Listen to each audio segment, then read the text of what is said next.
So good evening again. Just someone can react. I know I'm audible so that I can know I'm audible. I hope we can hear you. Thank you. So happy Mazingira Day again. I hope we're having a wonderful day. So with us today is Mathew Macharia, and we're going to dive into network penetration testing in particular. And well, I hope it will be an interactive session, and I hope we'll have a lot to learn. Without much else, I'll go ahead and let Mathew take us through the topic. He's a principal risk consultant at Siriano. He can tell us more about himself. Yeah. Mathew, karibu sana. Thank you very much, Hope. Can you hear me? Just want to confirm. Hope, can you hear me? Thank you very much, you can. Brian. All right, so I guess I'll just introduce myself. Thanks for the introduction, Hope. My name is Mathew Macharia, as Hope mentioned. I guess I'll start a little further back. I currently work in cybersecurity, but I studied something completely different. I started in engineering, actually. I did mechatronics engineering at JQuat. When I finished, I joined a program called Kamilimu, which kind of opened my eyes to the cybersecurity industry. Seriano provided us with a mentor. His name is Martin Mwangi. He still does quite a bit of mentorship to this day. And I really enjoyed the mentorship program. I felt cybersecurity was growing on me. So I went down the path. I started working as a security operations analyst, security operations center analyst, where I'd basically go through monitoring logs. After that, I joined what we call the risk team. It's for risk assessments, where we conduct vulnerability assessments and penetration testing, as well as risk assessments based on globally renowned cybersecurity frameworks, such as NIST, such as CIVEC, which was actually developed within Siriano, such as MITA, and others. I have been working in the industry for almost 5 years now. I've worked in a lot of different industries, or rather worked for. I'm not sure what the proper preposition is there, but I've worked in the hotel industry, in hospitality, with schools, universities, stock exchanges, hospitals, banks, circles, insurance companies, telecommunication companies, and a number of others that are not coming to my head right now. In that time, I have learned a lot, more than I can put in words. And to be completely honest with everyone, I am still learning. Cybersecurity is very large, very wide, very deep. So there's still a lot for me to do. Currently, I'm focusing on expanding my knowledge in cloud security. But for today, I will be taking you through network penetration testing. Can everyone see my screen? Yeah, we can. Thank you, Ryan. Quite responsive. So I will be reaching out to a number of you to answer some of the questions as we go in. I would ask that you pay attention in case I pick you. Usually I ask for volunteers. If you're willing to answer, please go ahead. But if I don't get any volunteers, I'll just pick a name out of the people who've joined the meeting. So I would ask that you pay attention. Secondly, if you have any questions, do not wait for the end. I will provide a section at the end where you can ask questions, but if you have anything, you can raise your hand, and I will, answer your question instantly. So please feel free to ask any questions as we go along. All right. So I'll start on vulnerability assessment and penetration testing. Again, Hope asked me to focus on network penetration testing. So that's what I'll be focusing on. I'll start a bit light with the definitions of a few things, and then we'll get a bit deeper into actual execution and a bit more technical jargon. I'll also be telling stories, so not everything that you see on screen is exactly what I'm going to be saying. Just be giving you a few of my experiences of my time while I've been in the industry. So to start off, vulnerability assessment. What is vulnerability assessment? Ideally, vulnerability assessment is going into any environment. We're looking at web applications, mobile applications, networks, cloud infrastructure, anything along those lines. And examining it, searching for, scanning for, discovering as much information as you can within it, and then looking actively for vulnerabilities that you can exploit as a penetration tester. And the list of vulnerabilities does not get shorter. It only grows as the years go by. And over the years, we've seen very major organizations get hit by cybersecurity attacks across the planet. Some of the biggest ones you could think of. A company like Uber, I think we use Uber every day. I don't know if anyone has gone through one of their most recent attacks, but I believe it was in 2022, where they were attacked by an 18-year-old. I think we'll get into that as we go along. But conducting vulnerability assessments has become a crucial part of almost any digitized industry in the world today. And there are very few industries that are not digitized. So that means you can work in as many spaces as you can come up with that are available in the digital world, whether it comes to factories that have moved their processes into automation and digitized systems, whether we're dealing with things such as social media, whether we're dealing with, again, working at a hotel, working at an airline, working for a technology company, whatever it is. Vulnerability assessments have become almost a rule, but they should be done at the very least on an annual basis because every year there are new vulnerabilities that come out. Okay, so to define cybersecurity a bit more specifically, let's look at the confusion between information security, ICT security, and cybersecurity. So information security, to put it simply, is protecting information. It doesn't necessarily mean the information that is digitized. So a library, for example, holds a large amount of information, and we would call that analog information, where you sit down and borrow a book or you go there to actually read books. But digital information is what is produced on a daily basis, and today is produced on a much larger scale than it ever was when the internet first started. One of the biggest platforms on the internet today was YouTube, which was made by three guys who are still alive today, alive and well. They made, I think, $1.6 billion from selling it to Google. And all of them now have invested their money in very different and interesting ways. I think there are a couple of them that went back into technology, 2 out of the 3. One of them went into investing in sports. But as you can imagine, when they first started setting up YouTube, it was a very small platform. I think it was they were the first ones to upload a video, which was a video in a zoo. I think the first video that was ever uploaded to YouTube. And after that, their scale just grew significantly. Today, it's worth hundreds of billions of dollars. Probably one of Alphabet's largest income earners. And Alphabet is the umbrella company that owns Google and YouTube and Gmail, all these others. Okay, so I think information security has been well understood. Now, moving into cybersecurity. Cybersecurity is a little larger than just looking at the ICT space because it spreads out into anything that connects, that shares information actively. So we're looking at smart cars, we're looking at smartphones, we're looking at smart cities, smart homes, for example, where people are able to enter a house using biometrics, their face, maybe their fingerprint, maybe their voice, things like that. Anything that is able to generate data within the digital world would fall within the cybersecurity range. So in a smart city, for example, when you watch movies and somebody hacks into the city and starts trying to look for someone using the cameras within the city, that would fall well within cybersecurity.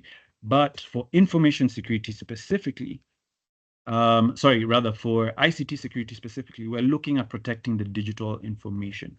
So here, that's where data protection comes in, where you're just looking purely at protecting the digital information. So you're not necessarily assessing all the sources of that information. Your work is to protect that information. Now, cybersecurity spans out into anything that generates any type of data, which means that anything that generates data or collects data could potentially be at risk. So to give you an example, something as simple as a Bluetooth speaker. I actually discovered a Bluetooth pen testing tool a few days ago.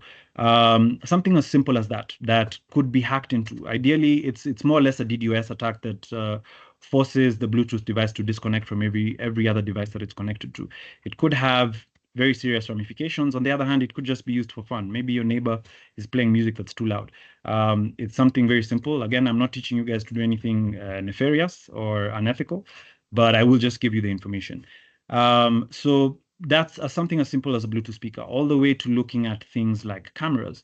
There's a website known as Insecam like insecurity, and cam like camera, the short for camera, .org, which gives you access to every public camera on the planet that has been registered on the platform. So you could literally go to it, open a random camera on a street in Germany, and just start looking at people walking by in real time. And this spreads out into museum halls. There are certain countries that even give you access to hotels where you're able to look into the lobby because they haven't protected their cameras.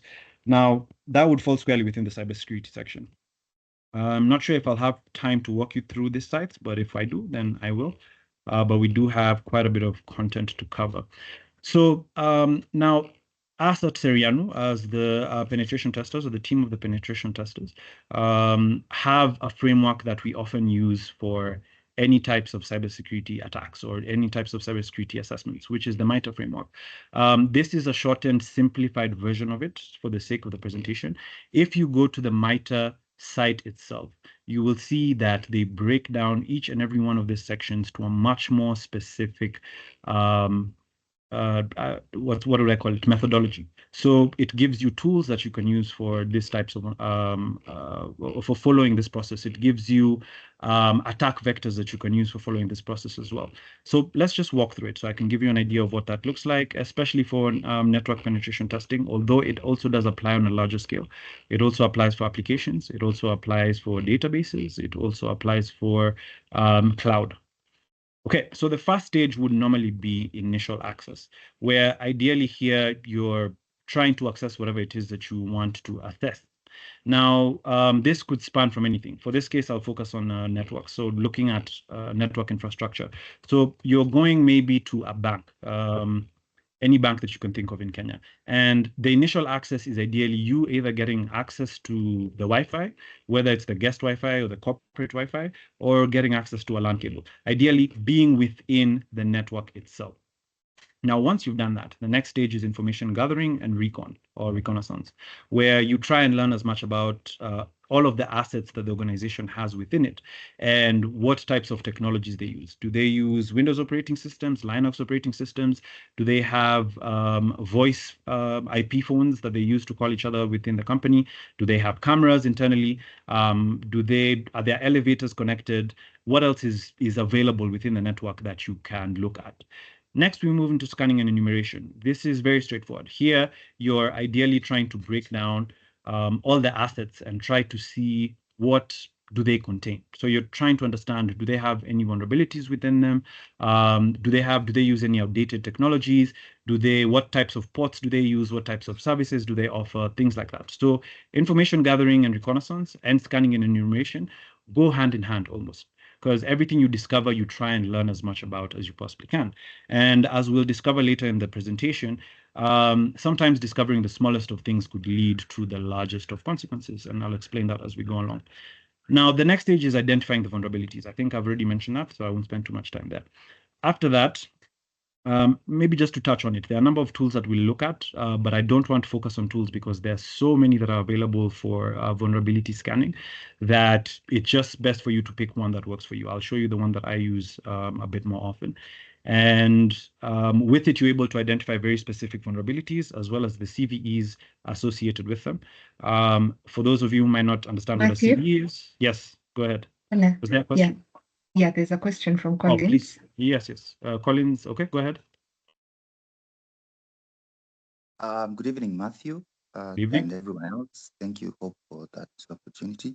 My question is in regards to the hotel security that you just mentioned. Yep. You touched on public Wi-Fi as one of the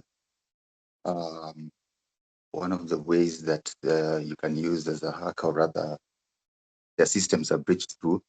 Yeah. But then also on the flip side of that, if you look at it, the same hotels are the ones who promote the free Wi-Fi as part of their package in regards to attracting or wooing customers to come and have their services. So from an IT perspective, or I'm sure these hotels, some of them, especially the larger ones, they do have departments, IT departments. So from where you sit, what do you think would be the right way to handle this? Or is there a conflict between the two of where, yes, it's if you're flying across the globe, it's nice to have some access to the internet, especially if you're not connected to the local network. But then again, if it's public Wi-Fi and it's free, then it also serves as a way for them to infiltrate their systems and just bring down everything at a go. So, like, what's your take on that? Thank you. Thank you very much, Collins. It's a brilliant question. Now, on public Wi-Fi, we generally discourage it, but we discourage it for any type of sensitive things that you might be doing on your laptop. So accessing your bank account, accessing maybe your social media, things like that. Now, the negative side of using public Wi-Fi is there's an attack vector or methodology known as the Wi-Fi twin evil attack that basically it requires a piece of hardware that it's something, it's not a big thing, like a small router, maybe like a USB even, or a network card that would allow you to pretend to be the router of the public Wi-Fi space that you're in, like an airport, a Java, or a hotel, like you mentioned. Now, with that, when somebody tries to connect to it, they actually connect to your internet, which you are providing, so that and then you reroute them to the actual internet. So everything that they're searching for goes through you. Every post request that they make to the internet, as it's retrieving the information, as it's getting it, as it comes back, it has to pass through you, which allows you to be able to analyze all of the traffic that's going through. I ideally look at what they're doing on the internet, just to make it simple. So we generally discourage it because it is a possibility. Now, on the other hand, using public Wi-Fi is one of the most convenient things that you can think of. I mean, majority of places in Kenya specifically, not all of Africa is like that, which was also to my surprise, but there are countries where you would have to pay for the internet if you go. But it's here in Kenya, it's just easy. And a lot of places around the world will offer Wi-Fi to all of their customers or their clients because it's the standard thing to do. Why would I go to a restaurant or a lounge or like a Java that doesn't have Wi-Fi when I could go maybe to an art cafe that does? Which makes a lot more sense for me personally. Now, what I would advise you whenever you're trying to protect your privacy is to create a hotspot for yourself. Buy, 20 GB, I mean, 1 GB, I think it's 20 bob now on Safaricom. Buy that 500 MB, whatever it is that you're trying to do, and use that instead. But if you feel that you're doing something, that you wouldn't mind anyone having or being able to spy into, then in some cases, I guess it would be, I don't want to use the word allowed. It would make sense for you to fall into the convenience of it.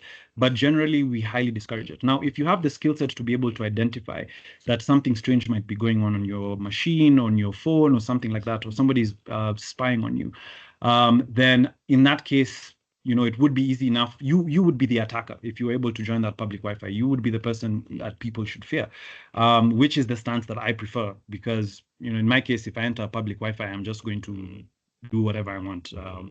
And try and see what I can get on other people's devices who might have less knowledge than me. But see, that part is extremely, it's not, I wouldn't use the word extremely easy, but it's a possibility that allows me to access people's information that they would rather hide, for example. So the common idea is to often avoid it. Now, if you are working in a hotel or if you're able to scan the public Wi-Fi that you're on to see if there are any suspicious devices, please do so. So I think last year I traveled around doing a couple of hotels within the country and outside. It was one hotel, what can I call it? A conglomerate of hotels. Now, one of those hotels had instilled a lot of security in their public Wi-Fi. So it was very difficult even for me to be able to sniff on the traffic that was going back and forth because all of it was encrypted. So I could still see it, but I couldn't actually see any of the data that was passing back and forth, which is a very good thing. But in some cases, you'll find that if they're not aware about their security, and this would apply for hotels in the low to mid-range, maybe some of the higher ones that might conduct assessments would have protection, but low to mid-range ones are less likely to actually have instilled any kind of protection. So in those cases, it's generally advised for you to avoid using public Wi-Fi, even in places like Java and things like that, unless it's a private network or you have enough security tools and you're confident in your ability to defend yourself.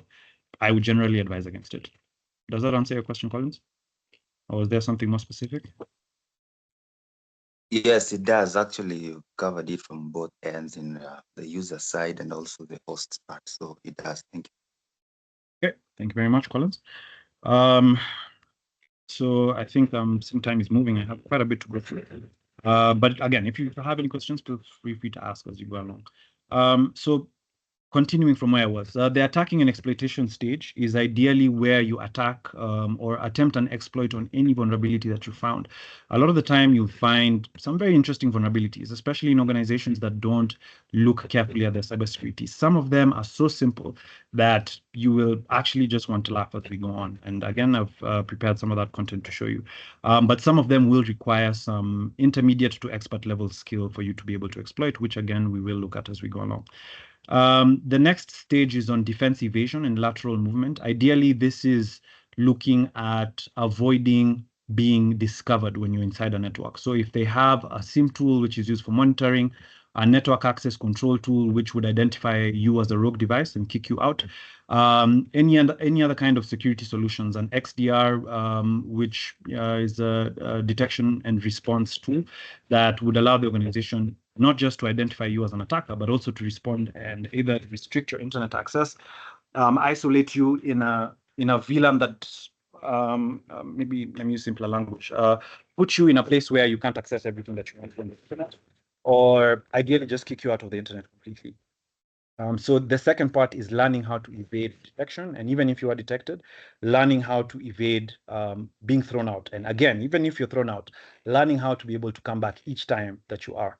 An example of this is I was working for a telco this year, actually, where they had a network access control tool, but it was hosted on the cloud, which meant it had a delay on how its real-time analysis of the network worked. So it would update every 22 minutes, which meant that I only had 22 minutes each time to be within the network and conduct the scans that I wanted. Now, how do we go around evading that? I had to actively change my MAC address and my IP each time so that the network access control tool would constantly think I was a new device every 22 minutes. So every time it kicks me out, I rejoin with a new one in 10 to 20 seconds, which would allow my scans to continue and allow me to continue my attacks on the network. All right, to continue after that, privilege escalation could be one of the most important parts of the assessment. Once you've been able to enter any environment or any network, how do you make yourself an admin? How do you make yourself attached to the network so it identifies you as one of the controllers or the supervisors or the administrators rather than just one of the users? And once you've gotten to that point, then you have access. I like to say you have the keys to the kingdom or the keys to the castle, because now you're able to enter any database, access any kind of data you want, exfiltrate it. Earlier this year, was it this year or last year? When we were going through the Sudan attack, and they were attacking every major parastatal within the country. And they actually managed to get within KEBS and KQ. And for KEBS, they downloaded almost, was it 800 gigabytes worth of data, which anyone thinks about is actually ridiculous, because they had more information than they would know what to do with. But there is a market for information like that on the darknet that would buy any kind of sensitive data that you have and buy it in bulk so that they can ransom it out, or just sell it to buyers that might be interested in using that information for commercial purposes. So it does have a large market for it. And this is how they would have gone about it: getting into the network, creating an account, escalating its privileges, becoming an administrator, and then evading any kind of detection, and then actively beginning to download all the files from the network. Which brings us to this next section, the files collection and directory traversal, where you're able to exfiltrate or basically download any type of data that you want from any network once you've gained administrative access. Now, for command and control, ideally here is you entering the network and then setting up camp, so that even if you leave the organization, whether you're in Uganda or Spain or Australia, you can always come back. It's basically creating a backdoor, allowing you to be able to access the environment and make any changes that you want, no matter how far the organization progresses. Of course, if they're able to discover you, they could kick you out. So there are caveats to that. But command and control is ideally you setting up camp and making yourself comfortable with the network. It's very hard to get you out. For the data collection and verification, I think I've already mentioned that in the file collection section. The last one is results communication and assessment reporting. This one is for those of us within the industry who do such work. Ideally where you learn how to communicate your science, because a lot of the time you'll present your findings not just to the IT team, but also to management and board members who sometimes have no idea what you're talking about. Some of them might be old, some of them might just not be interested. They're interested in different things. So you have to break down your science in a way that everybody can understand what it is that you do, what it is that you did, and how it affects them, and how it can cost them, so that you can help the organization get itself on its feet. You can help the IT manager. Basically, next time he goes to create a budget for the board members to approve, he can put 10 million and explain it based on the assessment that you had, because the board was able to understand just how important it is that they invest in their security. All right, thank you for telling me about Collins. If there are any other questions, please let me know. So for the attack trends in the industry, let's just look at some of them. One of the more popular ones is phishing. I'll speak a bit more on phishing as we go along, so I won't spend too much time there. There's also remote access attacks, ideally being able to attack an environment because of remote access tools, what we call RATs, that would allow you access into a network without you physically having to be there. Business email compromise comes from different methods. It can come from phishing attacks. It can come from remote access attacks. But ideally, it's you being able to gain access to the email of an organization and use it to gain data and manipulate the employees that work there. This malware distribution, this will normally come in multiple forms, either as a downloadable file or in an email, or transmitted through a USB, or even transmitted through remote access. And there are some cases, very large cases, where malware was used to steal hundreds. How much did they get? I think they got $80 million.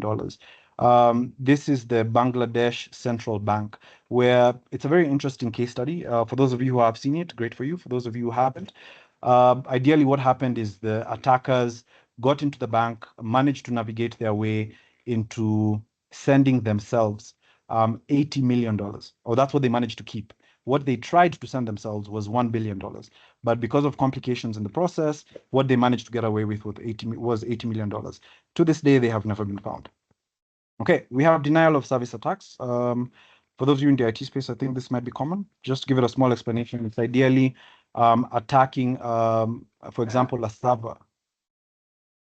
Sorry, was there a question? Okay, I'll just continue.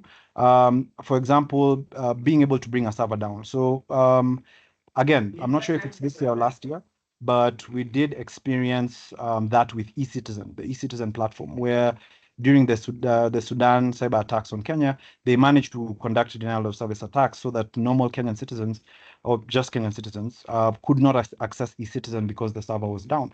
And the reason for that is because it was getting more requests than it could handle, most of them malicious, so it wasn't able to respond to actual users, which is the definition of a denial of service attack. We have third-party attacks. Normally, this will come through APIs, where you integrate your systems with third-party systems that have provided you with a solution to make operations easier, like a core banking system, maybe a mobile application server, maybe even something as simple as a help desk for people to be able to report what complaints or issues they're having with any of your platforms. We have exploitation of the new teleworking infrastructure. This I'll expand to network devices, looking at switches, routers, firewalls, looking at IP phones within the network, and trying to gain access to the entire network through the network devices that they have. The last one is on ransomware. Ransomware, I think, is a bit more direct. In my time in the industry, I've had a lot of situations where people have either been on sites like Pirate Bay. The only legitimate Pirate Bay torrenting site is the piratebay.org. Whatever else you're using, you should doubt it. Things like that. I know some of you might be in uni, it's easier for you to torrent games, books, movies, things like that. Use the original torrenting sites. A lot of them have been looked at. No, they're likely to have a little more security than the others that come with numbers or strange endings like XZC. I think I've seen some very strange ones. And personally, for me, when I was in uni, I actually got ransomware on my laptop, which took me about, I think, 3 to 4 days for me to be able to get rid of it. Fortunately, I managed to get rid of it on my own, but I did have to reinstall every single application I had and change a lot of the data that I was accessing on my laptop manually, which was a very strenuous process. But I went through it, which was one of the things that led me into the cybersecurity industry, because I started picking it up. I felt that I had a knack for it from some of the things I did from uni. Okay, now to understand what there is to look at when it comes to cybersecurity, we have to look at your digital footprint. So one of the ways to look at that is how often you interact with the internet on a day-to-day basis. Let's be honest, our generation is addicted to the internet. It's very hard for you to live without it. Even if you're not on social media or you're not active on social media, you still will have a social media account. Even if you don't use social media at all and you don't have any accounts, you'll still use Google. For those of you who have moved on to using AI, I use it every day for work, even for personal life. The generative ones, from ChatGPT to Gemini, to I love PDF.ai, all these others, of which there are so many. It makes life easier, right? Everything we do nowadays leads us back to the internet. Do you have an email account? Have you applied online? Have you done this? Have you done that? So we generate a footprint, a digital footprint, almost on a daily basis. There is a way for us to look at that, but that's not what I'm here to focus on today. So basically, users and technology have become completely inseparable, which is the dream of anybody who is in cybersecurity, especially on the offensive side, because there's always something new to try. There's always a way to poke holes in existing technology for your own benefit. All right. Now, what are the different types of vulnerability assessments that exist? We have active assessments. Ideally, this is where you go in and you're actively looking for things to exploit, either for personal reasons, either for work reasons, whatever other reason you might have to use your skills to be able to break into any kind of infrastructure. Passive assessment is basically doing vulnerability scanning, where you learn about the environments, but you're not actively using that information for you to try and exploit it. You're using it rather to learn, maybe just to gain information. So what we were looking at in the MITRE framework, that would largely end at scanning and enumeration, because after that, it would turn into an active assessment. Now, for external assessments, this is looking at organizations that have a presence that is externally accessible. So if we are looking at a bank, for example, I'll look at a bank like Equity. Their external environment is relatively large. They have a mobile application which should be able to be downloaded on Play Store from anywhere in the world. They have a website that you should be able to access. They have a portal that you should be able to access. So all this is what we consider the external environment. You as a company have come, you've created your services, and then you've created platforms for people to be able to access those services from wherever they are on the planet, basically accessible on the internet, which is the stark contrast of an internal assessment where we are looking at the insides of a network, where we are looking at the servers they have, the PCs, the laptops, the phones, what would give you access to the internal environment of an organization. So just to give you a small example, like Uber, we use Uber relatively often now. It has changed how we use taxis around the world. Now that would be the external environment. You downloading the app, getting the app on your phone, using it to get cars, or the driver using it to get passengers. simple enough. The internal environment is slightly different. It has metrics. How much are they making around the world? It has a database that's able to store access to all the users around the world that are using Uber. They have an environment for their staff to be able to develop the Uber app and make changes on it and support it and remove bugs, things like that. They'll use technologies like Slack, which they've integrated into their platform for use on by their engineers who will use it to communicate with one another. So there's a long list. That would be the internal environment. Okay, so we have a small image here that gives us an idea of the types of vulnerability assessments. I won't spend too much time on it because I've spoken on most of them. Maybe the different ones I haven't mentioned is the application assessments. That's more straightforward, looking at web applications, which is basically websites, looking at mobile applications. Host-based assessments would be looking at the PCs or the end user devices that are used within an environment. So you going into work and putting on your desktop to start work, that would be the host-based. Looking at the network would be looking at the traffic itself that's going back and forth. And then finally, the wireless network is looking at the Wi-Fi, which there are ways to assess, and there are encryptions that could be applied to Wi-Fi to make them more difficult to crack. Okay, I think I've spoken quite a bit. Time is going, so let me just move on. On vulnerability assessment. So this is more on definition of how we go about it. So I'll just skip that for now. Now, for the scoring system that we use for vulnerabilities that are discovered within the cybersecurity industry, the one that I really like or use majority of the time is the CVEs, the common vulnerabilities and exposure. There's an entire site for CVEs that's able to give you every vulnerability that has been discovered across digital systems. And they also have a scale. So they'll be able to tell you this one has a high risk, but accessing it will require expert level knowledge. This one has a low risk, but accessing it will require low expert knowledge. Some of them will have high risks and will be very easy for people to do. So I keep going back to the Uber one because, again, it was done by an 18-year-old who had no idea what he was doing. The other times that Uber has been hacked, they've been ransomed. They actually paid $100,000 in 2019, I believe, to 3 hackers that managed to get into their platform. Again, they were not found, and the money was never recovered because they used the student, but they were able, through the forensic investigations, they were able to identify how many sources of attacks they were getting. Now, for the 18-year-old, he used a very simple method, which is called, it has a complex name called a multi-factor authentication fatigue attack, which is basically saying that he was spamming a driver with constant MFA text, those OTPs that you get. Your login is 1234, your login is 5678, like that. And eventually he texted the driver, told him, I'm from Uber support, there's a problem with your account. Please send me the OTP that you're getting so that I can stop this. The driver sent it to him, very unknowingly. And because of that, it caused a great ruckus within Uber because he actually got into their systems all the way in. And then he snitched on himself. He got on their Slack platform, mentioned that he was a hacker. Initially, the engineers laughed at him, but then they found out that he was actually serious. So very simple attack, low level difficulty, very high risk. Okay, so now vulnerability scanning tools is almost a necessity whenever you're in the pen testing space, because just like a construction worker can't get work done without their tools, you as a pen tester can't work without tools. Now, the good thing is there are hundreds, if not thousands, of tools available for each and every step of the pen testing process. What do these allow you to do?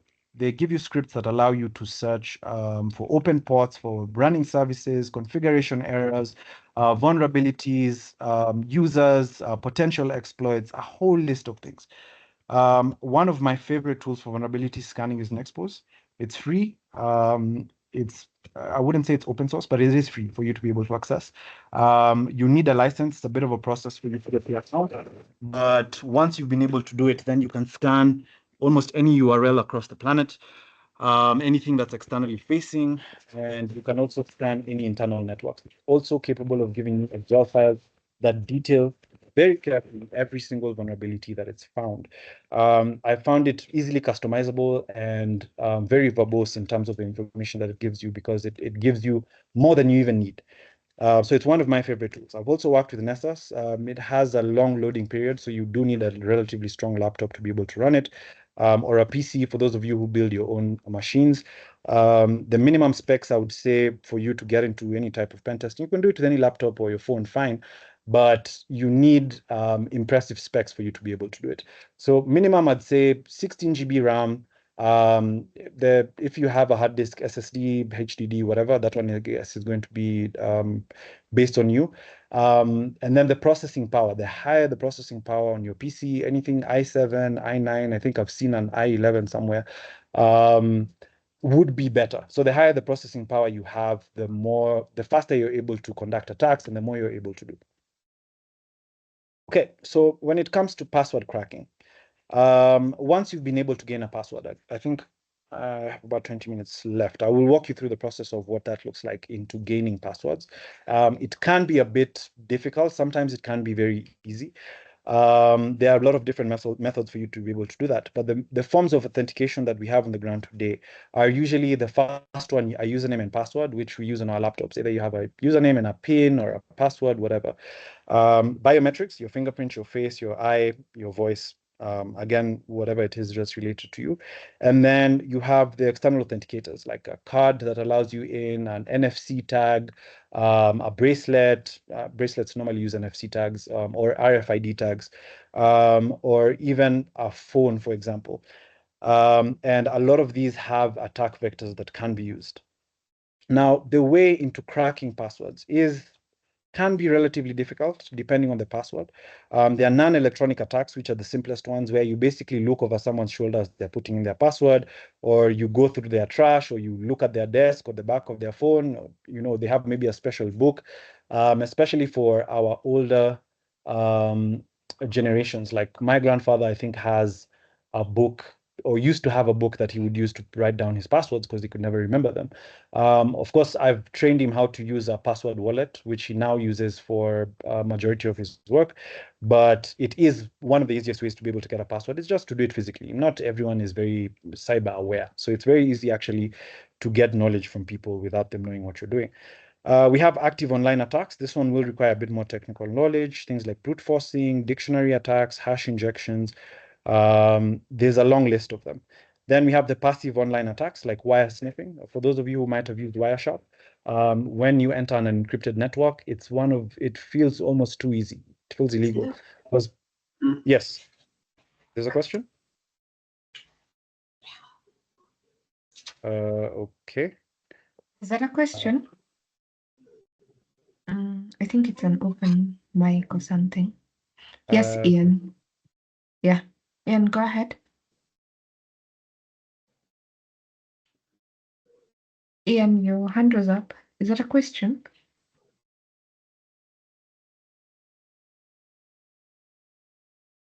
Okay. Yes, Brian. Brian, yeah, you can go ahead with your question.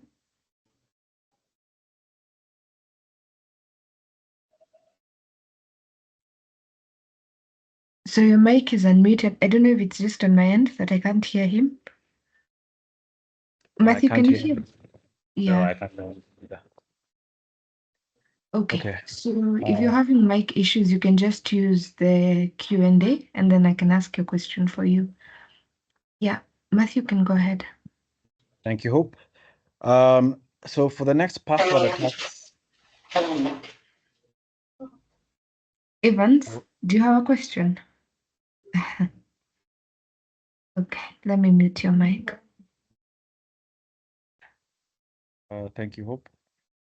So I'll get back to it. Now, another of the simplest password attacks is default passwords. Now, the reason I'm saying this is because also when I started off very early in my career, I was very excited about the new skills that I was learning and I would try and apply them everywhere. So I got back home one evening, I connected to the Wi-Fi, and I realized that the internet providers had connected us on one line. So if you are able to bypass the initial isolation, I was actually able to access through a technique called VLAN hopping. I was actually able to access, or rather see all the devices that were connected to the internet that had also been provided to our house. Of course, with that, I got very excited and I found some cameras belonging to one of my neighbors. So I thought to myself, what are the odds that they might have a default password on their cameras for their security system? And they actually did. I Googled the camera that they were using and the model. I found the default password, I put it in, and I had access to the cameras around his entire estate, of which I think there were about 12. There was one in the kitchen, but that was the only one inside the house. Most of them were outside, but there was one where I could see, because he had a one side of his house was largely glass, was a big window, where I could actually see the family sitting in the living room, eating, watching TV, talking through their own CCTV cameras. You can imagine the kind of invasion on privacy that would be. Of course, after my initial excitement, I eventually logged out and moved on with my life. But because of the fact that they had default passwords, it was extremely easy for me to do that without any technical difficulty. And you would be surprised how often that happens, even within companies themselves that leave their printers, their switches, their routers, their cameras, sometimes even their biometric systems. Like that actually happened at an organization I was working for, where everyone that comes in puts their fingerprint, it logs the time you're in and the time you leave. And I was able to access the system itself. So every day while I was on site, I was able to tell who was working, who wasn't working the next day, who had come in and at what time they came in, and also what time they left. And with that, I was able to collect also their email information, their work IDs, and things that I had no business having access to. All right, we have offline attacks. This one is where you try to crack them using tools. We have password guessing, which also can a lot of the time yield results. I've gone to organizations where people will have their passwords be the company name and then @123, which again, absolutely ridiculous. To those of you who know how to have difficult, complex passwords, but for those of you that might use simpler ones, I guess it makes sense. And just by guessing the password, I had developed a script that would go through the different numbers. And I was able to gain access to the head of security's account, the head of security within the organization. And he had the company name and then @123. And with that, I think it was the year, which was last year, so it was 2023. And with that, I was able to do a lot more on the network. Then lastly, we have a USB drive where you plug in a USB, you put maybe like a keylogger. A keylogger basically allows you to record every single keystroke on a host or on a server that's being made, which could allow you then to decipher the passwords of a person. So everything as you type it is being written on the keylogger. And if you get your USB, you can actually get everyone's passwords within the organization. Okay, so I had some definitions. I won't spend too much time on this. Pen testing, to put it in the simplest of terms, is ideally attempting to exploit the vulnerabilities you find within any environment and using all the tools available to be able to exploit them to the best of your ability, or testing its ability to secure itself. So it's just going in and attempting to break into everything that you can. So what valuable resources can you get from a network penetration testing exercise? Now, a breakdown of this is some of the simpler things. You can get open shares. Here is where you'll normally find organizational information, where they've stored things like their financial data, how well they did the year before, how many employees they have, maybe the calendar for the year, what their budget is, things like that, which again, very sensitive information that should not be in the hands of a malicious actor. We have user enumeration, where you're able to tell what are the work IDs of the users within the environment, what are their posts, what are their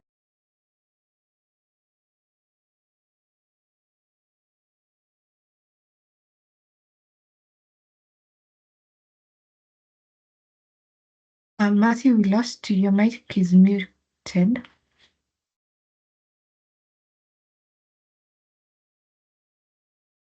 It's from my end.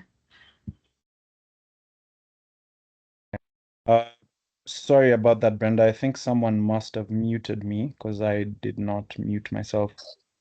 Apologies. Okay. Sorry. Sorry, where did you lose me?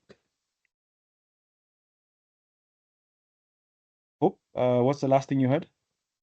Trying to remember. User enumeration. Yeah. Thank you for that.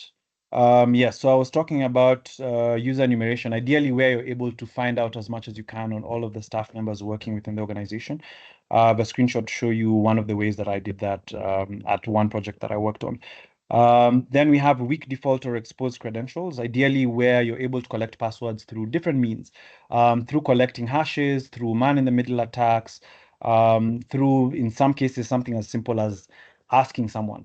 I've had a case like that where I was just testing it. I've gone into an organization, doing an assessment. People know what I'm there for, so they know that I'm here to test the security of their systems. So I asked someone what's their password, and they asked me what do you need it for, and I told them it's for work because I'm here to do this and this, and they actually just gave it to me, which I found ridiculous. I was very shocked, but they actually did. I did have to report that eventually. I did not mention who it was. Can be a snitch, but I did identify for the organization that they need user awareness training to be able to train people that such things are unacceptable, no matter who it is that's asking for it. You have user accounts. We'll look into that. Misconfigured network services like looking at unencrypted protocols like FTP. There is an organization where I was able to gain access to all of their financial information because it was sitting on their file transfer or FTP protocol server, file transfer protocol, FTP server, which is unencrypted. So I didn't even need a password to log in, and I was able to gain access to, actually, I think I downloaded the entire folder, which was about 13 GB, just as a proof of concept. Later on, there were some issues where there was an attack and they lost some money. So I did have to come back and explain that I wasn't the one who did it, which is important for all of you to know that it can happen to you. So it's very important for you to know how to communicate your science. Then we have privilege escalation opportunities, and finally, finding sensitive data exposure in logs, sometimes even just sitting on a random server. I think I've gotten to the point of finding personal information to the effect of passports.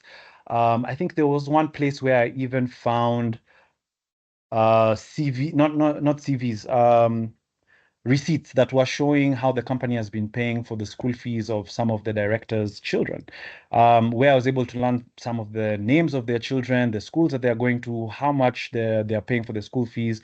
I have also managed to access the payroll, so I was able to find out how much everyone is getting paid within the organization.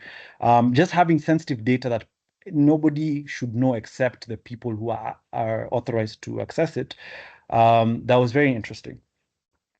So just to walk you through some of the screenshots or proof of concepts of some of these things, all the screenshots that you're seeing before you have been taken from organizations that I actually worked for, but I have removed all the actual company data that was there for obvious reasons.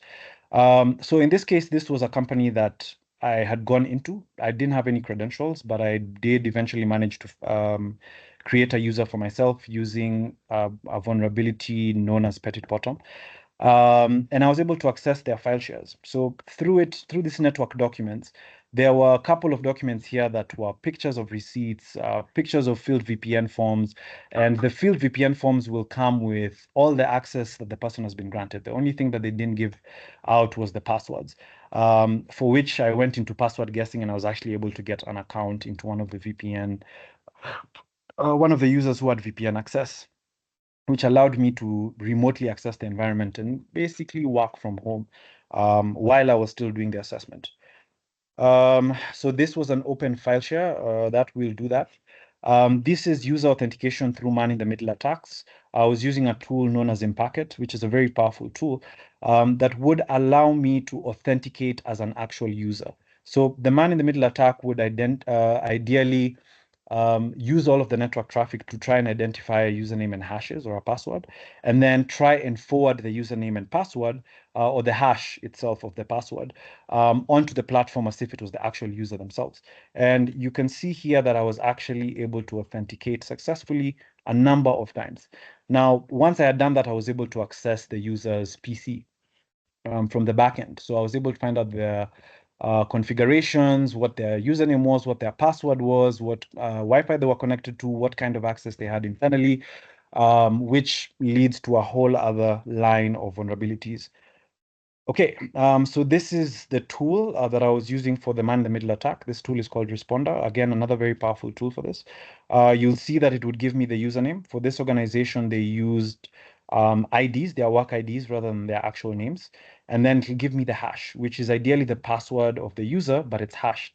So there's a technique called forward pass the hash, which basically passes the hash as if it's the password itself onto the platform. And because the hash is accurate, it'll allow me access to the environment without, or rather by thinking that I am the user themselves. Again, all real screenshots. Now, this was me enumerating users within the environment. This is, again, largely the same environment. You'll notice that here, the username that I was using is different from the IDs that you're seeing, the work IDs, which are largely numbers that you're seeing down here, because this is a machine-created account using the vulnerability I just mentioned earlier, known as Petit Bottom. So it created for me an account and a password by attacking the Active Directory, impersonating an active user, and then creating for me an account that I could use. So with this command, I was able to enumerate all of the users within the environment and find the IPs that are related to them as well. So fortunately, in this case, it was the Active Directory server that I was enumerating, which already holds all of the users internally. And with that, I was able to get all of their IDs. Using this tool, you can get a lot more. You can get the shares, the password policy. You can even go as far as downloading the actual document itself. All right, we have remote access attacks.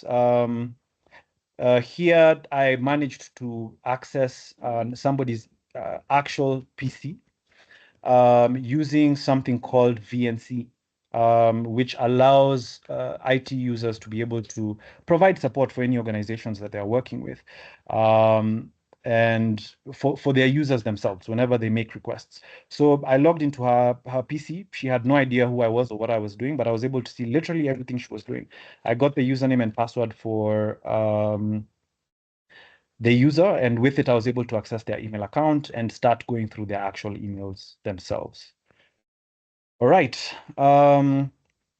So let's go into how much more time I have. So I should run to the question section. I'll go through the rest relatively quickly. Let's go through the types of attacks that exist in the space. These are just a list of some of them. Mathew? There are, yes, go ahead. There's a question from Alex. Go ahead, Alex. Hello, can you hear me? Yes, I can. Yes, my question is, can you pardon those tools? You are saying the tools, but I was not getting it clearly. So yes. what we can do is, because Matthew will share the slides, because of time, I'll share the slides with you, and then you can look into the tools kindly. It's okay, thank you. Matthew, is that fine with you? That's okay with me. Also, I wanted to share the platform that we normally use for looking at different tools. It's called OSINT, the OSINT platform, Open Source Intelligence. It's a website that generates for you, it gives you different attack vectors that you can use for every type of attack, platform that you'd like to try and penetrate. And then it also gives you a list of tools that you can use for that. Hope maybe if you can give me 10 minutes, I can just show everyone what the platform looks like and how they can use it to their benefit after I'm done with the slides.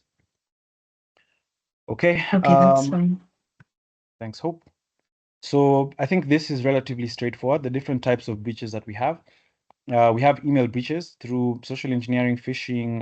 There are other ways that you can go around that. We have mobile device breaches, largely done through mobile applications. We have wireless breaches, which is an attack on Wi-Fi, which I think we've discussed lightly. We have IoT device breaches. There are tools that are great for giving you IoT devices that are connected around the world.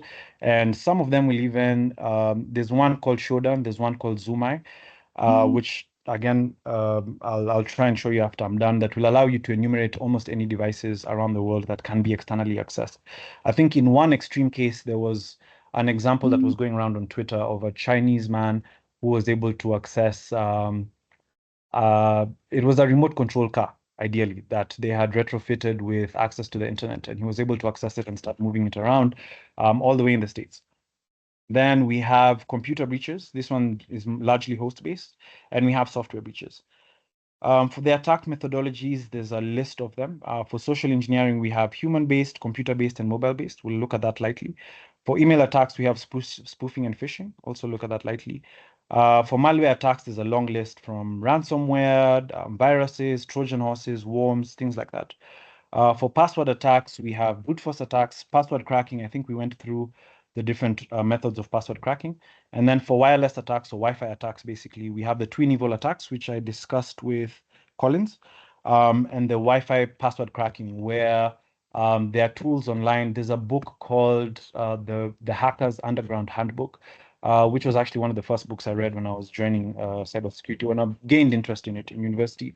That gives you a list of tools also that allow you to be able to crack Wi-Fi passwords, especially if they have weak encryption. Okay, so for social engineering attacks, you'll forgive me for the sake of time, I'll go relatively quickly, but I will still try to pass the point across. We have human-based social engineering attacks, mobile-based, and computer-based. For human-based, there's a long list of them. We have impersonation, pretending to be someone you're not, reverse social engineering. We have vishing, which is ideally calling people, like scammers calling your mom to tell them they're Safaricom and they want their M-Pesa pin. Dumpster diving is basically going through someone's trash to try and learn more about them. Eavesdropping, I think, is more physical.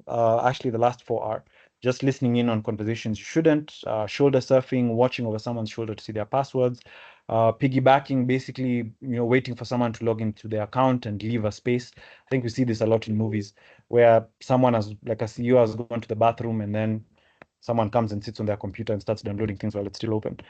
Then we have tailgating, basically following someone closely behind to gain access to an environment, or basically following them to be able to use their access to gain deeper access into any environment that you're looking at. For computers, we have phishing, the pop-up window attacks, or the instant chat messages, which also can be used as social engineering attacks. Then for mobile-based, we have this largely resides within applications where you put, I think it's Play Store. Play Store will allow you to put, your own application, upload your own applications onto it, and some of them can tend to be malicious. Or even repackaging legitimate apps. You download an app, you reverse engineer it, you use the original code, and then you add some of your own lines of code that are malicious, and then re-upload it.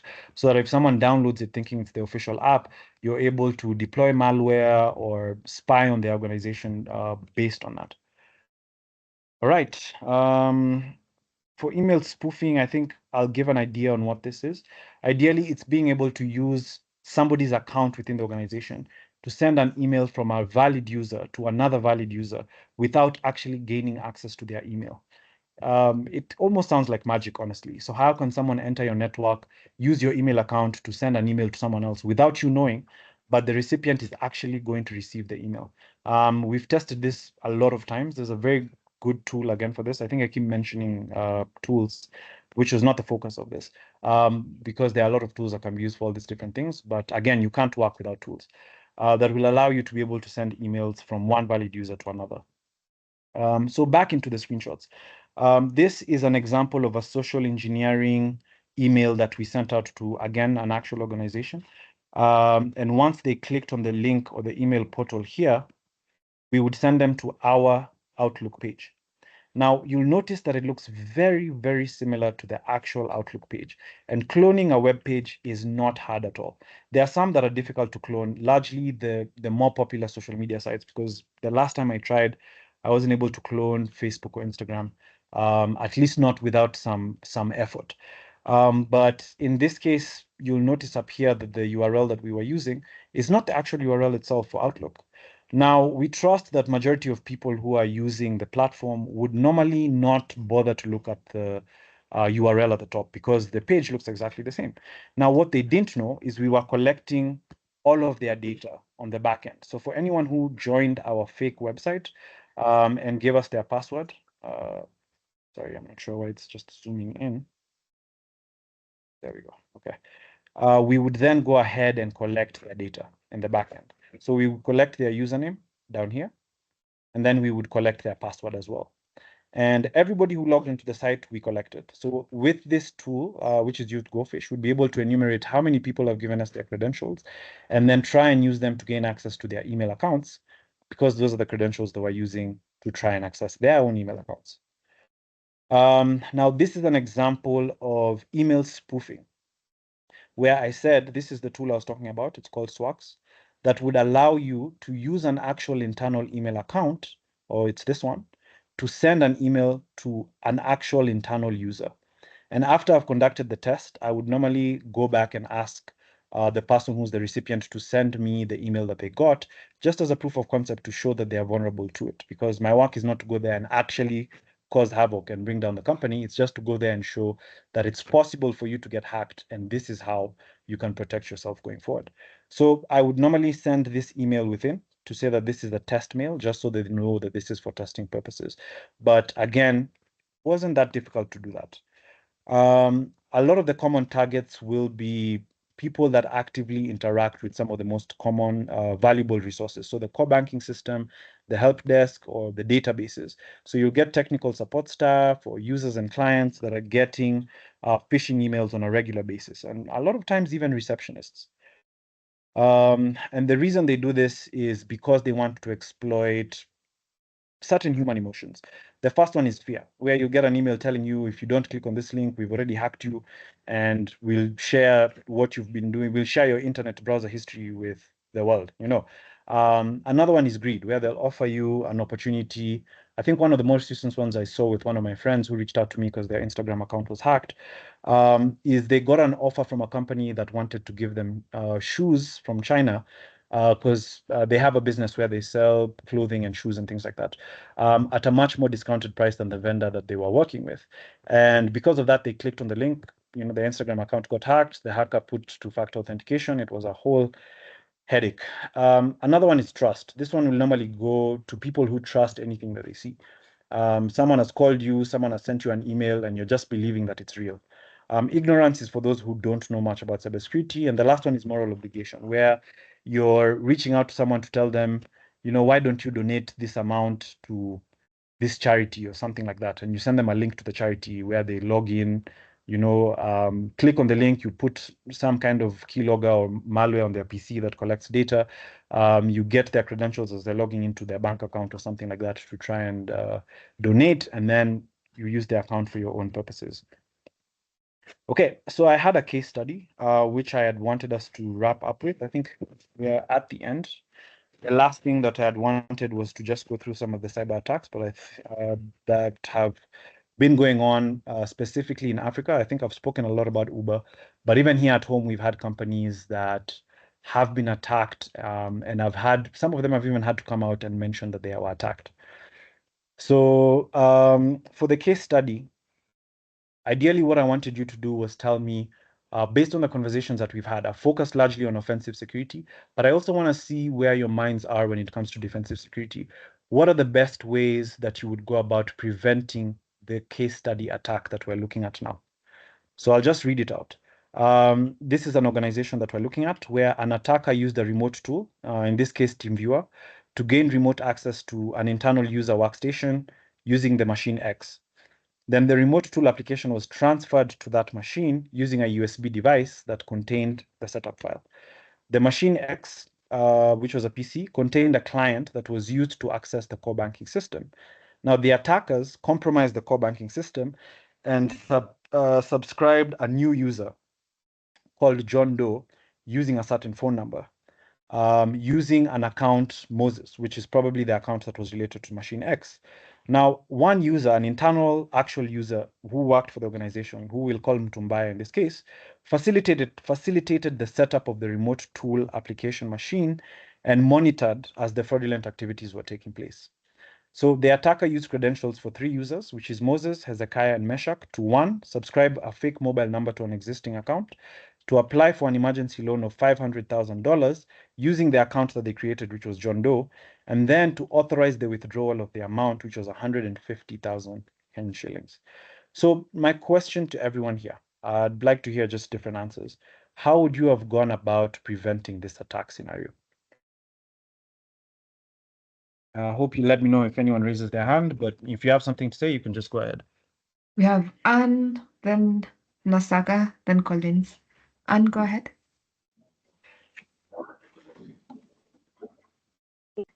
USB access in the organization computers. Thank you very much, Anne. That's a brilliant response, and you're very correct. Next. For the insider guy Mtumbaya, who was monitoring and facilitating the fraudulent activities, we can incorporate zero trust, whereby everyone has to be verified, the identity, trust no one within the organization. Okay, thank you for that. Who is speaking? Lois. Hi, Lois. How are you? Hi, Matthew. So Thank you. I'm fine. Yes, so that's a very good response. But even though you had zero trust, in this case, this Mtumbaya already works for the finance team and their credentials are valid. So they would always be able to log in to the platform, to the core banking system and necessitate whatever it is that needs to be necessitated. So what's another way that you would prevent an active, authenticated user from doing malicious activities on the network? I think through monitoring the activity, whereby the activities are logged, whatever they do. Okay, thank you for that, Lois. That's very correct. That would have been a good place to start if they had a detection and response tool, or just a SOC, a detection team that would be able to say, hey, we've noted an account that's acting suspiciously, and we need you to check what's going on with these guys. Okay. Yeah. Thank you, Lois. Thank you. Oh, you had another thing to say? Go ahead. No. Okay. Collins? I would say access control, just in case for the internal employee who perpetuated this attack or was part of it. So access control to everyone, whether or not the employees, giving access to certain rights and individuals, and withdrawing the privileges to do some tasks that needs verification from the word go. So I think access control on top of zero trust policy. Thank you. Okay, thanks for that, Collins. Would anyone else like to try? We have Lisa, then Bonavita, and lastly Rehab for this question. Salim here. Okay. Okay. Go ahead. Yes, I think you Since spoke. I think we can change the passwords and user rights Okay. for Could you the explain that? 3 accounts. Since Moses, Hezekiah, and Meshach is already known for the transaction, I think we need to change the passwords. Okay. That's a very good idea. But in this case, that would be after the fact. So after the attackers have, because in this case, they have already gained access. So we're looking at preventive measures, because for the accounts of Moses, Hezekiah, and Meshach, there's no way they could have known that somebody had gained their passwords. Correct? So after that, Okay. then you would need to enforce a Or policy. if it's before, we can control installation of TeamViewer through Active Directory. Okay, that's a very good response. Thank you for that, Salim. Okay. Yes, someone. Okay. So for me, whoever mentioned deactivating all USB ports on the organizational machines, I think that's very key in this era.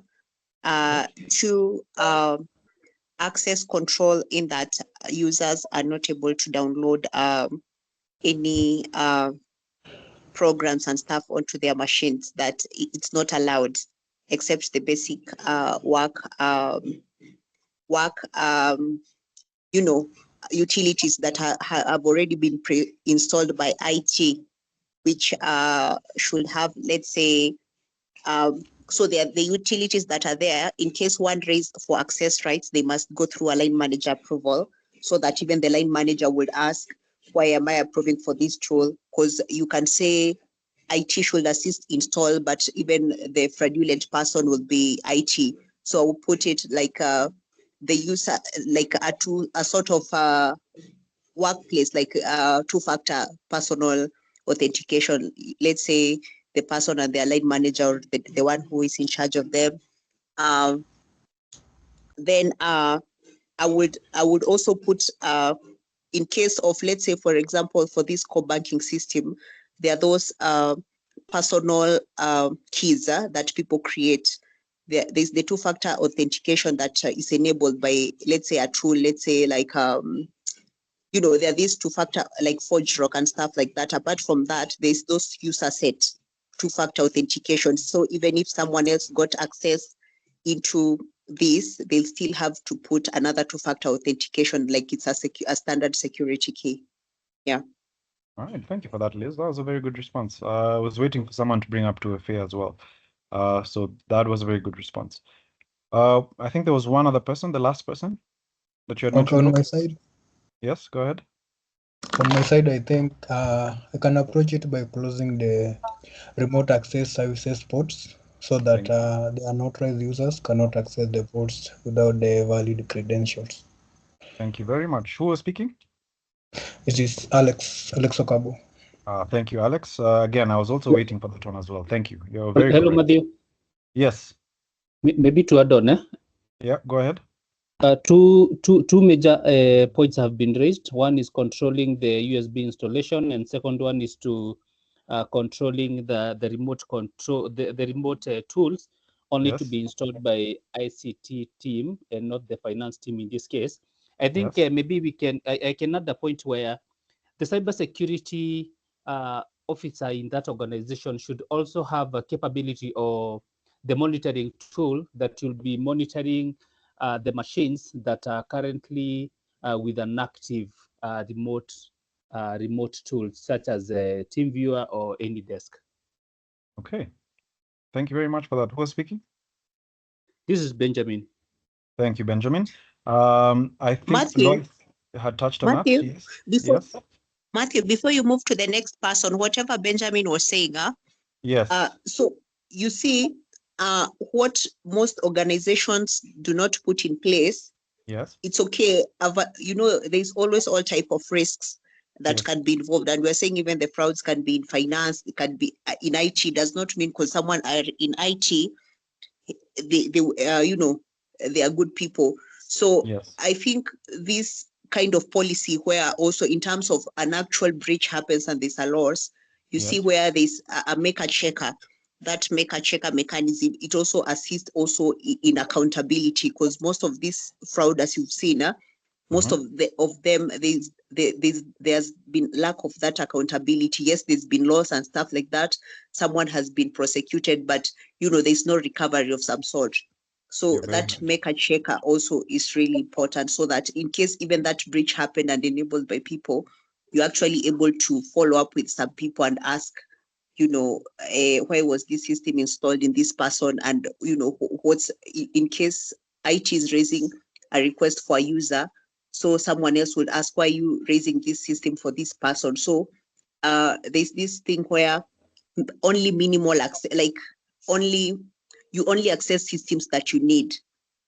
Like privilege should only the tools you only need. You don't need a lot of tools. So if there's a system that let's say a database, there needs to be a reason why you are accessing that system. So if in case someone will raise a request for access for that system, there needs to be a justification, need based why you need access to those resources. Yeah. Okay. Thank you very much. Who is this? Lisa. Thank you, Lisa. That was actually a very good point on the maker checker process to ensure that even the privileged users in IT, for example, do not misuse their privileges. And how we'd normally monitor that for large organizations would be to install a privileged access management tool. Now, what that does is it monitors all the activity of the privileged users within the organization, within the network, and it doesn't allow them to access the resources unless they've registered into the PAM, or Privileged Access Monitoring tool. We call it a PAM tool for short. So with that, it's able to identify any malicious activities that might be going on by the IT users, and then edit, or rather respond effectively by making there's an alarm that's been raised, or that their access has been blocked for a while, or it's raised as an inquiry, so that you can always check, okay, somebody has done something suspicious and we're able to track them. So all of those were very good responses. Thank you, everyone. That was absolutely brilliant. Is there any that I think I would add myself? I actually think you managed to touch on a lot of them. The monitoring that a lot of you have mentioned would have identified the creation of a new user that had not been authorized. It would have identified the fact that there are strange activities happening from the 3 accounts of Moses, Hezekiah, and Meshach, where they're acting either outside of normal hours, because it would be quite difficult to use their account in daytime while they're also logged in. Another one was the monitoring of the remote tools, which was absolutely brilliant. I think, and the implementation of multi-factor authentication. So a lot of that was actually covered. I'm very happy to see a lot of you do seem to know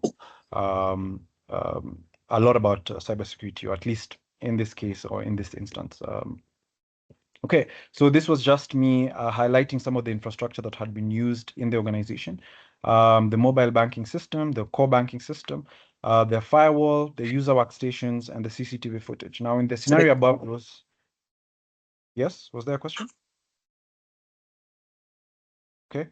In the scenario above, there was no use of CCTV footage, but in some cases, I have seen in forensic investigations where attackers actually deleted CCTV footage along with all the logs of their activities within the network at that point in time.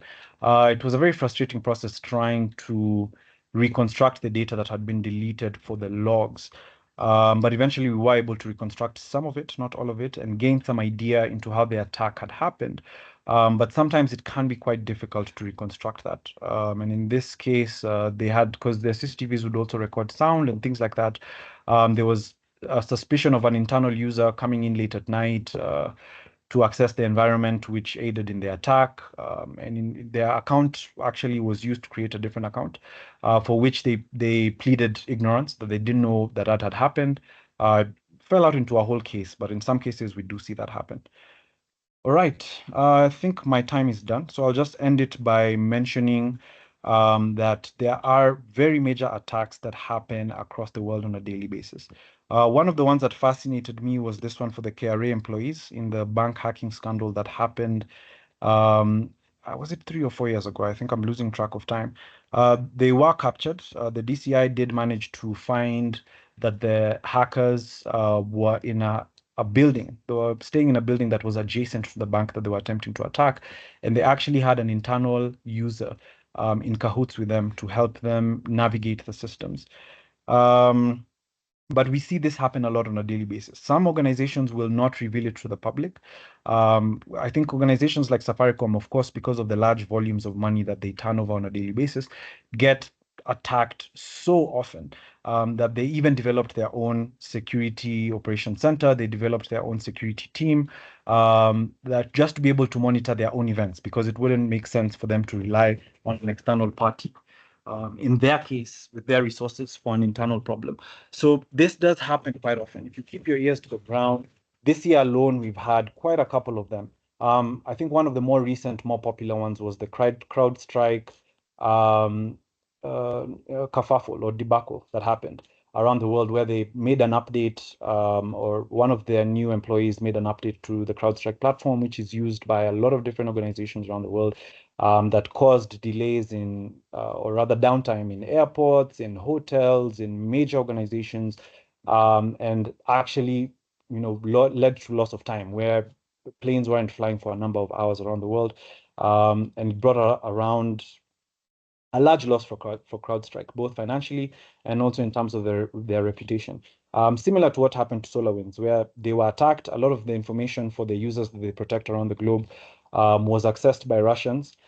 And all of it came down to an intern whose password was password. And because of that, they were able to gain access to the entire platform of SolarWinds. So again, this happens quite often around the world. And for those of you that are interested in the industry, learn as much as you can about each and every single one of these attacks that happen, because you could use the same vectors for yourselves. Of course, I'm assuming this from an ethical penetration standing point. where you could use them for organizations that you're working for, and also from the defensive point, for you to be able to protect yourself from any kind of attacks that come out and are new, 0 days, like the Log4j vulnerability that came out and also affected quite a number of companies around the world. So keep your ear down and follow up on a lot of these exploits. Some of them can be very interesting that you can use them for yourself, either for offensive purposes or for defensive purposes. All right. I think I've eaten quite a bit into the time that I was given. I will apologize for that. I thought the content would fit the time I was given, but I did feel that I wanted to share everything that I've shared with you today. Are there any questions so far? Thank you so much, Matthew. That was amazing. We'll take 2 questions. The first 2, there's Brian and then Alex, and then we call it a night. Go on, Brian.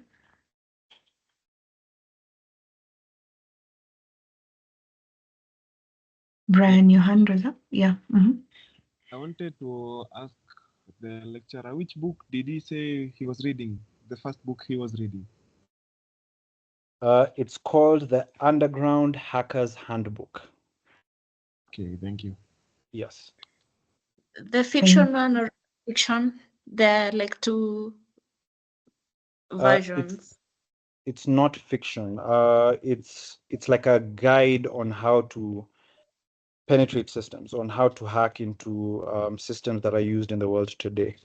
Let me see if I can find it so I can just share with the group. Okay.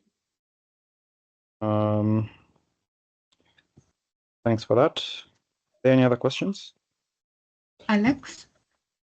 Hello, Matthew. Yes, hi.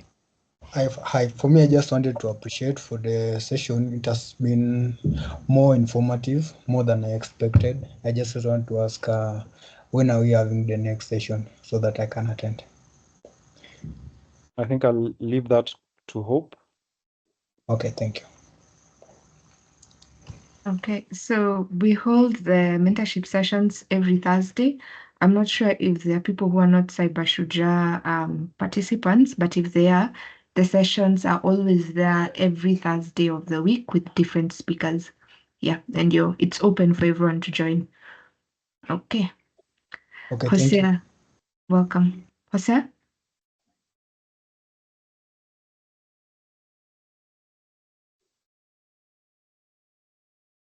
Okay, I'd seen a hand from Benjamin.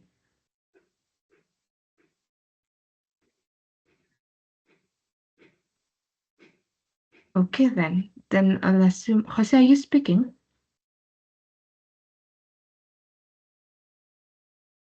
Hello. Okay. Mm-hmm. Yes. Can you hear me? Yes, we can. Okay. Matthew, just want to thank you for the comprehensive presentation. One question. Go ahead. Okay, I'm working with one company here in Kenya as part of the SOC team, and I came across a monitoring tool called Antres. Antres, that's a HUNTRESS. So it's a monitoring tool, and I was thinking of maybe recommending them to use that tool. Have you maybe came across such a tool? Unfortunately, I haven't interacted with Huntress. I think the tools I'm most associated with for monitoring would be FortiSIM.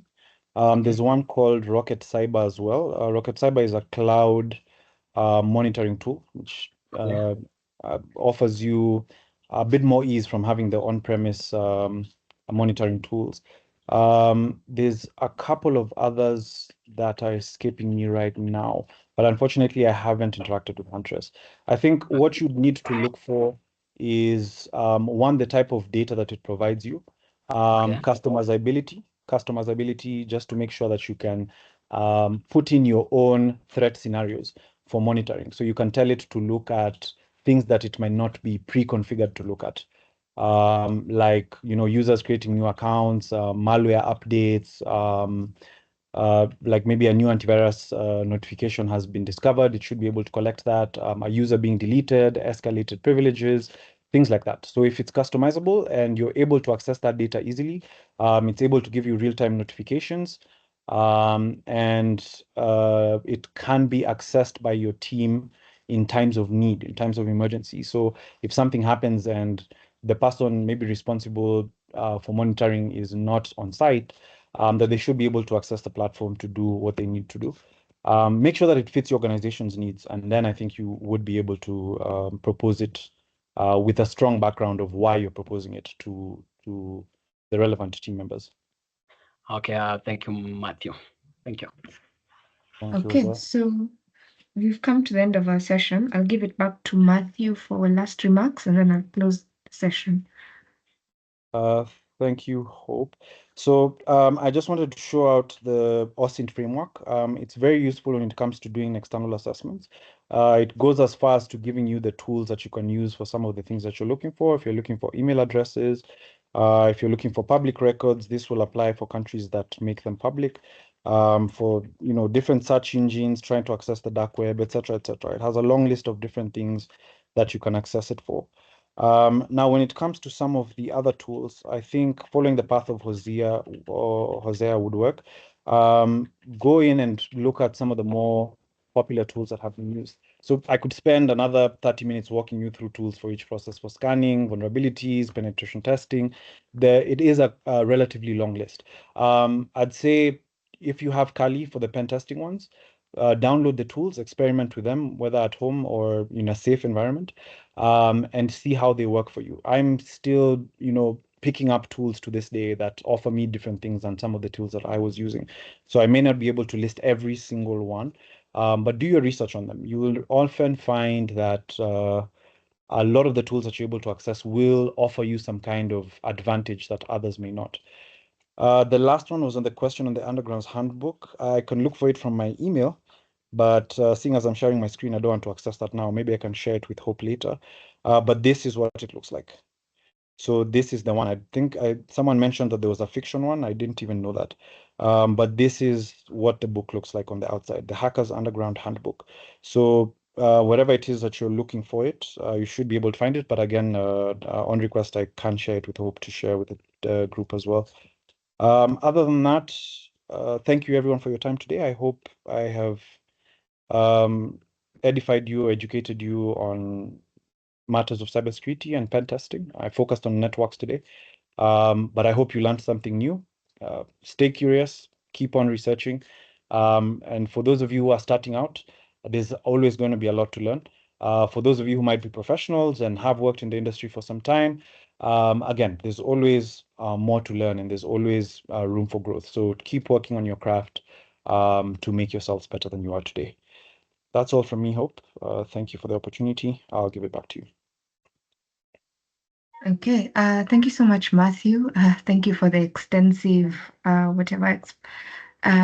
teaching and even the demonstrations going all the way from the beginning to the very end. Thank you also for taking the questions. It's been a pleasure having you, and I believe we've all come out with something new. To the mentees in the session, take the time to go through the recordings. We usually have them on YouTube. By next week, it will be up. So all our mentorship recordings are up on YouTube. Take the time to just internalize and practice what you've learned. Also, I'd like to request Mathew, if you have a way they can reach out, just to bounce off stuff or even to seek mentorship from you, if you're open to that, I'd kindly request you to share. So that's okay. Hope. Okay. So then also with the slides, I'll also share those once they're shared with me. What else? And the resources. So thank you, everyone, and have a lovely evening. Bye. Thank you. Good night. Bye. Bye. Thank you. Bye. Bye. Good night.